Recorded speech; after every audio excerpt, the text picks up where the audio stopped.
देखिए, मैं अभी यहाँ रोचेस्टर सिटी में आया हुआ हूँ, जहाँ पे ज़ेरॉक्स और कोडेक के जो है इम्पोर्टेंट यूनिट्स थे।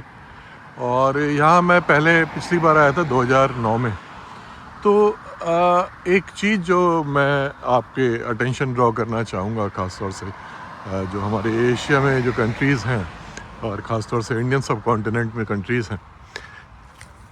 मैं पिछली बार जब 2009 में आया था, तब भी ये सारे जो इस्टेब्लिशमेंट्स थे और ये जो आसपास के एरियाज़ थे, वो इसी कंडीशन में थे। कोई अननेसेसरली कंजेशन नहीं, कोई एनक्रोचमेंट नहीं है। और आज भी करीब इस पिछले विज़िट को मेरे 17 साल हो गए, लेकिन चीज़ों में और कोई बहुत बड़ा चेंजेस नहीं आए। तो ये एक बेसिक चीज़ है। अच्छा, गाड़ियाँ जैसे हमारे यहाँ आ गई हैं, तो साइकिल का वो कॉन्सेप्ट ख़त्म हो गया। देखिए, अभी भी साइकिल से जो है लोग जाते हुए नज़र आ जाएंगे, बाइक का इस्तेमाल भी नज़र आ जाएगा। और जो इस्टेब्लिशमेंट्स हैं वो वही उसी तरीके से मेंटेन्ड हैं, उसमें कोई बहुत ज़्यादा तोड़फोड़ नहीं की गई, चेंजेस नहीं किए गए। मेंटेनेंस इस तरह की है कि उसको कभी भी पुराने नहीं रखते। तो ये एक जो चीज़ है हमारे यहाँ, ये मेंटेन नहीं हो पाती है। और जो छोटे सिटीज़ हैं, जी, छोटे सिटीज़ का मतलब 2 लाख की पॉपुलेशन, 2.5 लाख की पॉपुलेशन, उसमें भी वही इंफ्रास्ट्रक्चर है जो कि एक बड़े सिटीज़ में है। आपको वो सारी बेसिक फैसिलिटीज़ मिल जाएंगी जो कि बड़े सिटीज़ के अंदर हैं। इनफैक्ट यहाँ जो एडवांटेज है वो ये है कि पर्सनल लेवल पे आप ज़्यादा कनेक्टेड फील कर सकते हैं और लोगों के साथ में। और एक थोड़ा सा सोशल जो लाइफ है वो थोड़ी सी यहाँ ज़्यादा जुड़ी हुई और इंटीग्रेटेड है। देखिए, एक और साइकिल से जाते हुए नज़र आ जाएंगे। साइकिल हमारे यहाँ ये देखिए, एक और साइकिल। तो ये इस तरह की चीज़ जो हमारे यहाँ है वो नज़र नहीं आती। और बड़े प्रोफेशनल तरीके से साइकिल से चल रहे हैं और इसको प्रॉपर रिस्पेक्ट जितने भी जो है कार या और जो व्हीकल वाला ट्रैफिक है वो देता है। उनके जो स्पेस है उसको ऑनर करता है और उनके जो एक रोड के ऊपर राइट्स हैं उनको भी ऑनर करता है। अब आप यहाँ पे देखिए कि ये जो है ग्रीन एरिया तब से मेंटेन हो रहा है। और यदि वहाँ हमारे जो सिटीज़ हैं वहाँ पे हमारा जो इस्टेब्लिशमेंट है वो किसी न किसी बहाने, जहाँ कहीं भी इस तरह के सिटीज़ के अंदर, ये मतलब मेन सिटी का रेजिडेंशियल एरिया है, तो वो ये इंश्योर करते हैं कि जी ये तो इसकी वैल्यू इतनी हो गई लैंड की, अब इसको जो है डेवलपमेंट अथॉरिटी किस तरीके से करके बेच के और पैसा कमाए। एक चीज़ हमको समझनी होगी कि डेवलपमेंट अथॉरिटीज़ या जो भी इस तरह की अथॉरिटीज़ हैं, गवर्नमेंट अथॉरिटीज़, उनका ऑब्जेक्टिव क्वालिटी ऑफ लाइफ को मेंटेन करना है। उनका ये नहीं है कि जो भी फाइनेंशियल जो है उसमें गेन कितना होता है। फाइनेंशियली उनको ये सस्टेन करना है अपने आप को, जिससे कि जो उनके सिटीजन्स हैं उनकी ज़िंदगी को बेहतर कर सके। लेकिन उसका ऑब्जेक्टिव ये नहीं होना चाहिए कि अपने फाइनेंसेस को मैक्सिमाइज़ करना है, वो भी इन्वायरमेंट की कॉस्ट के ऊपर और अपने सिटीज़न के वेलफेयर की कॉस्ट के ऊपर। तो ये थोड़ा सा एक डिफरेंस है।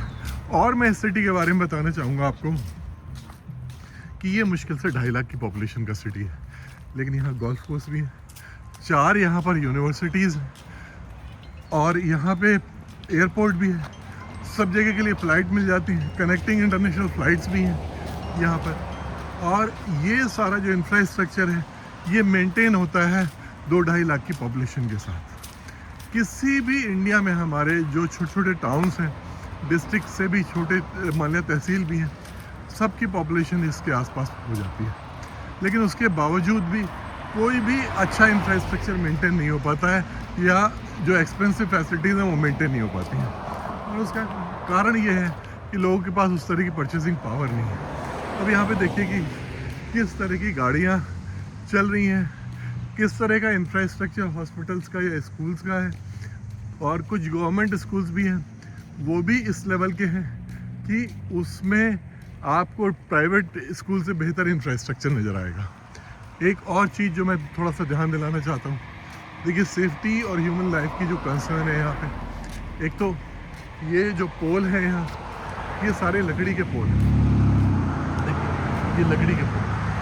और इसी तरीके से ऊपर जो वायर जा रहा है उसको भी इन्होंने इंसुलेट किया हुआ है, जिससे कि बाई चांस गिरता है तो किसी को जो है डैमेज ना हो।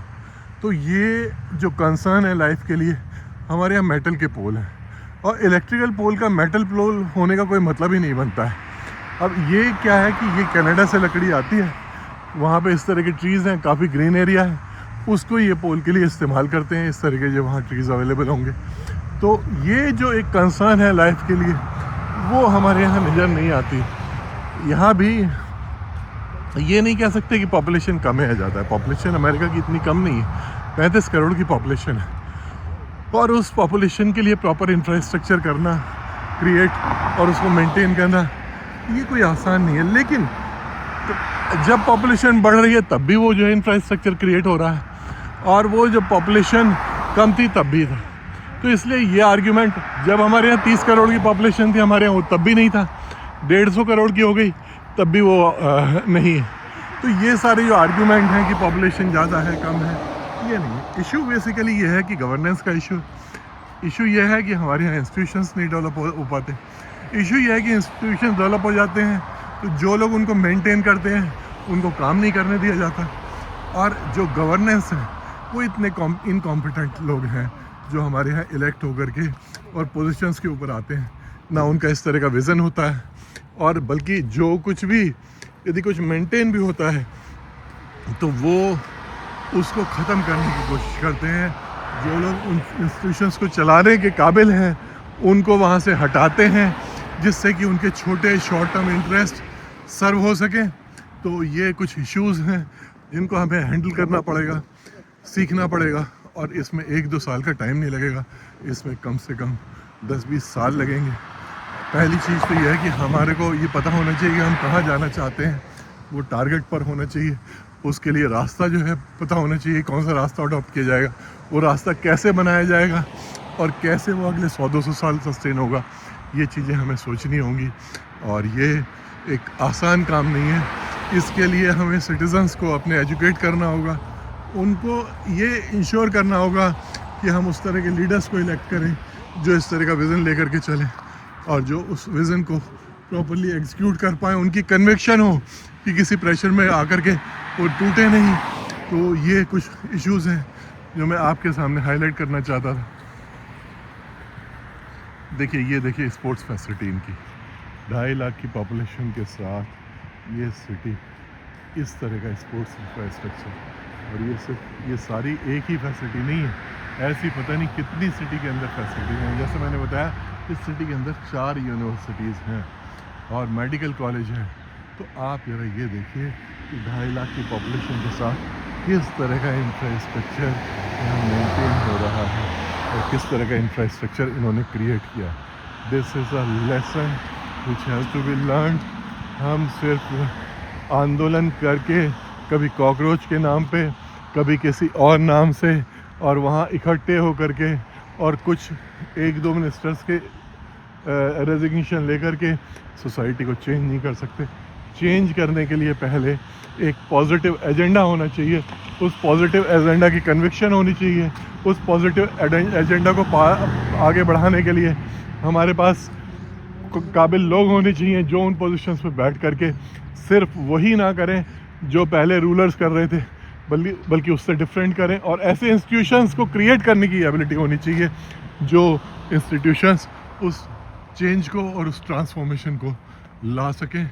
और जो लोग बैठे हैं उनके अंदर इतनी स्ट्रॉन्ग कन्विक्शन होनी चाहिए कि वो उनको दुनिया की कोई ताकत खरीदनी ही नहीं पाए, और अपने वो रास्ते से अडिग रहें, उससे डिगें नहीं, किसी प्रेशर में नहीं आ करके, क्योंकि दुनिया में कोई नहीं चाहता कि आपका कंट्री ग्रो करे, आपके सिटीजन्स की बेटर लाइफ हो। जो डोमिनेंट पावर्स हैं दुनिया के अंदर, वो पावर अपनी पावर्स को मेंटेन करना चाहती हैं। यदि बाकी कंट्रीज़ ग्रो कर गए तो वो डोमिनेंट पावर नहीं रहेगी। कोई भी कंट्री जिसकी 150 करोड़ की पॉपुलेशन है या 100 करोड़ की पॉपुलेशन है, वो कंट्री यदि ग्रो कर जाएगा तो ये बड़े बड़े कंट्रीज़ की वैल्यू ख़त्म हो जाएगी, और वो ऐसा पूरी कोशिश करेंगे कि ऐसा ना हो। ये आपकी काबिलियत है, ये आपके जो गवर्न करने वाले हैं उन लोगों की काबिलियत है कि वो कैसे उसको ले आगे ले जा सकते हैं। जैसे चाइना अपने कंट्री को लेकर के गया, अपनी जो आइडियोलॉजी है उसके अगेंस्ट उन्होंने काम किया, उससे हट करके काम किया। तो ये बहुत बड़ा एक चैलेंज है।